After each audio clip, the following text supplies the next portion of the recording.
Welcome back. And this is Robert. I am the recovery guy. And as you may or may not know, I am a happy, grateful, recovered alcoholic. I've been so fortunate and blessed to have over 30 years of continual recovery. And just as a reminder to you, I don't tell you that to take any credit, because I have found my recovery in the rooms of Alcoholics Anonymous and a God who expresses himself through our group conscious. I just happen to be a very fortunate person who met the right people at the right time. And today I can come before you and share what we call our experience, strength, and hope. So today, in this particular segment, I want to take you to how it works. Chapter 5 of the Big Book of Alcoholics Anonymous was so instrumental, and I'm so glad that it was included as one of the readings before essentially every AA meeting that I ever attended. And it was read, and it helped ingrain in me some of the foundational teachings of recovery. Because as we come in and we understand that there's certain things that we have to do for recovery to take place, the first and foremost thing is to admit we were powerless over alcohol and that our life had become unmanageable. So we need to remove the substance that was holding us and keeping us from our hope and our subsequent recovery.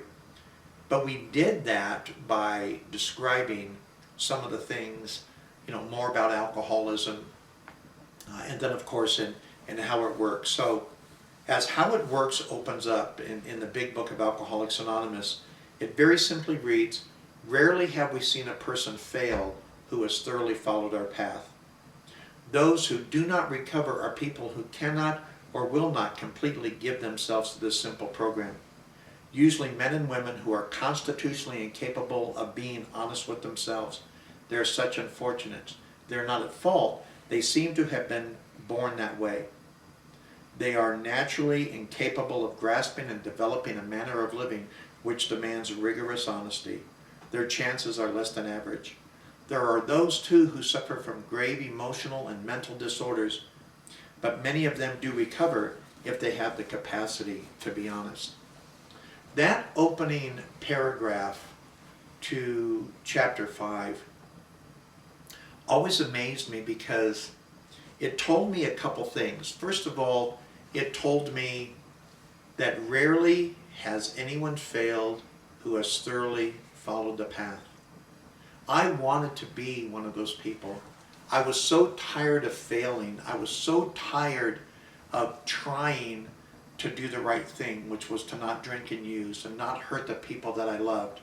But I had continually failed and failed and failed, to where finally I was so beaten down. I was in such great despair and what Bill called incomprehensible demoralization, that when I got to Alcoholics Anonymous, I just needed something that was going to work, something that was going to save me, something that was going to pull me out of the despair and the hopelessness that I found myself in. So when I heard things like, "Rarely have we seen a person fail who has thoroughly followed our path," first of all, I wanted to be one of those people who did not fail. I was so sick and tired of failure. And I think if you're listening to this today, you're tired of failure as well.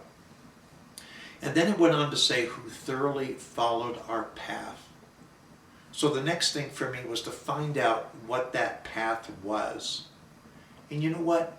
The path was the steps. The steps of Alcoholics Anonymous were going to be the keys to my freedom. But there needed to be more than that for me, because I didn't understand the steps. I didn't understand what it was going to take for me to get from where I was to that subsequent recovery.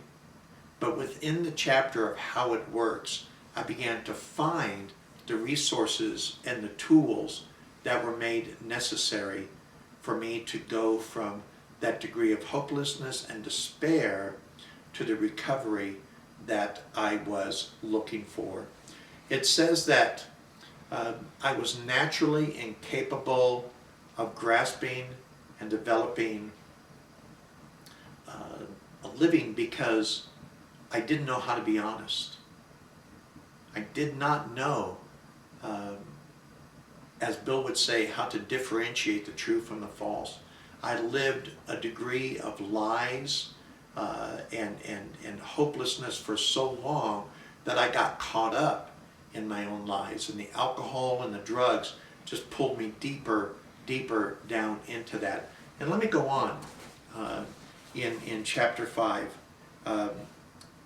So I went on and it said, so we see and we think our troubles are basically of our own making. They arise out of ourselves, and the alcoholic is an extreme example of self-will run riot, though he usually didn't think so. You know, that was so true of me. I didn't think that I created my problem. I thought you were my problem. I thought my boss was my problem. I thought my wife was my problem. Anything but me. I did not want to take responsibility or blame from where I was. And so when it made that particular statement that I was an example of self-will run riot, you know, it says here, above anything else, we alcoholics must get rid of this selfishness. You know, in the big book, it goes on to say that selfishness and self-centeredness, it was really the root of all of my problems.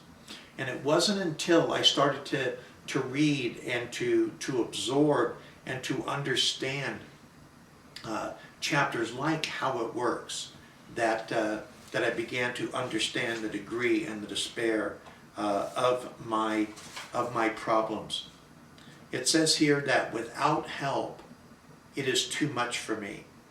It went on to say, but there is one that has all power, and that one is God.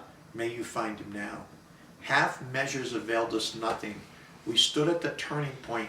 We asked his care and protection with complete abandon. And then it says, here are the steps we took, which are suggested as a program of recovery. And then it gets into the 12 steps. You know, this was the foundation. This was the direction. This is what I needed to begin my program of recovery on. And I hope that it is your foundation, the beginning of your recovery as well. Because at the end of the day, you and I are the same. Let's not get involved with some of the particulars or some of the specifics that some would look and say, you're different than me, or I'm different from you, or I can't understand you because you didn't have my exact set of circumstances in my life, nor did I have your exact set of circumstances that you encountered in your life. But here's the deal. Are you where I was at? Are you finding it difficult, if not impossible, to stop drinking and using?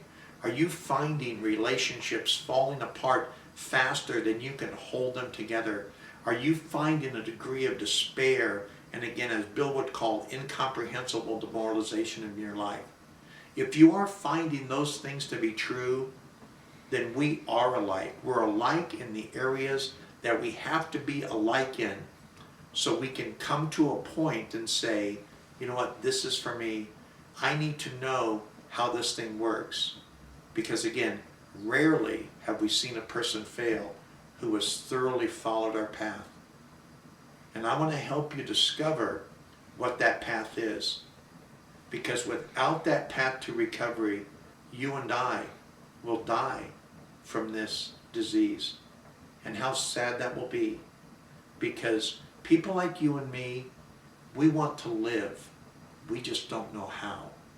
So please join me at Recovery Guy. Let's find a way together. Let's find that path together that we can join in, as what Bill calls, in brotherly and harmonious action. And the action that we take based on the plan of recovery as outlined in the first 164 pages. Someday will allow you to say that you are a happy, grateful, recovered alcoholic. My name is Robert, and I'm the Recovery Guy, and I look forward to hearing from you. Have a wonderful day, and thank you for joining us.